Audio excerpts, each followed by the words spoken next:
Assalamualaikum warahmatullahi wabarakatuh. Semangat pagi anak-anak. Good morning student.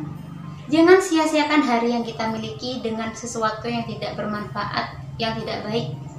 Karena orang yang beruntung, orang yang kemarin belum bisa, lalu dia berusaha untuk bisa sampai pada akhirnya dia bisa, dialah orang yang beruntung.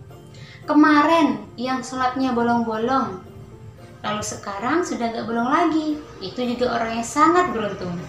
Nah makanya, ayo kita semangat. Bu guru semangat, kalian juga harus semangat. Semangat semuanya. Semangat belajar, semangat beribadah, semangat mengaji, sholat, dan semangat menjaga kesehatan. Biar apa? Biar corona itu tidak kerasan di bumi kita. Perlu diingat ya anak-anak pesannya Bu Guru. Dan sebelum memulai pelajaran, let's open our study by reciting basmalah together.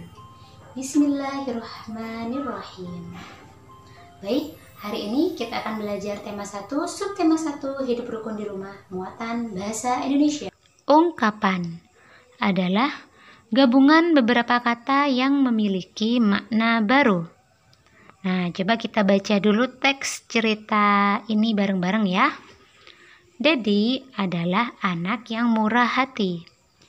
Ia selalu berbagi dengan adiknya. Ia juga selalu membantu orang tua. Ayah, ibu, dan adik sangat menyayangi Dedi. Nah, dari teks cerita tersebut, kita menemukan ungkapan dalam cerita tersebut, yaitu murah hati. Murah hati. Jadi gabungan beberapa kata murah dan kata hati digabungkan sehingga kedua kata ini memiliki makna yang berbeda, makna yang baru. Itulah yang dimaksud dengan ungkapan. Apa itu artinya murah hati? Murah hati artinya suka memberi, dermawan, suka berbagi. Nah, maka dari itu, Dedi dipanggil dengan sebutan anak yang murah hati. Karena ia selalu berbagi dengan adiknya. Nah, semoga kita bisa mencontoh Dedi ini ya. Ketika kalian sudah mengetahui makna dari ungkapan, sebenarnya ungkapan ini sering kita gunakan dalam percakapan sehari-hari. Misalnya nih, contoh kalimat yang memuat ungkapan. Ibuku sudah banyak makan asam garam dalam hal membuat kue. Nah, di sini kalimat kata ungkapannya adalah makan asam garam. Makan asam garam ini bukan berarti ibu doyan makan garam, bukan loh ya. Jadi makan asam garam ini artinya pengalaman. Jadi ibuku sudah banyak berpengalaman dalam hal membuat kue. Sudah pintar banget sudah kalau disuruh buat kue gitu. Oke, lanjut. Menyebutkan ungkapan dalam lagu. Jadi ada judul lagu Ruri Abangku. Di dalam lagu ini Ruri diceritakan menjadi anak yang rajin. Nah, untuk dijadikan ungkapan, Ruri anak yang cepat kaki, ringan tangan, istilahnya itu. Cepat kaki, jadi kakinya itu cepat mengerjakan sesuatu. Ringan tangan, mudah mengerjakan sesuatu. Makanya Ruri disebut anak yang rajin. Lalu ada juga contoh kalimat yang memuat ungkapan di bawahnya itu. Yang pertama, Komang membantu ibu menyiapkan makanan. Komang, anak yang cepat kaki, ringan tangan. Nah, ini juga sama, artinya suka membantu, rajin membantu. Itu juga sama ya. Lalu yang kedua, Dedi tidak pernah berbohong kepada orang tuanya. Dedi, anak yang lurus hati. Nah, lurus hati, ini ungkapannya lurus hati artinya jujur atau tidak pernah berbohong. Misalnya nih, ungkapan yang sering kita gunakan dalam percakapan sehari-hari, misal, Bu, saya kemarin bermimpi seram, gitu.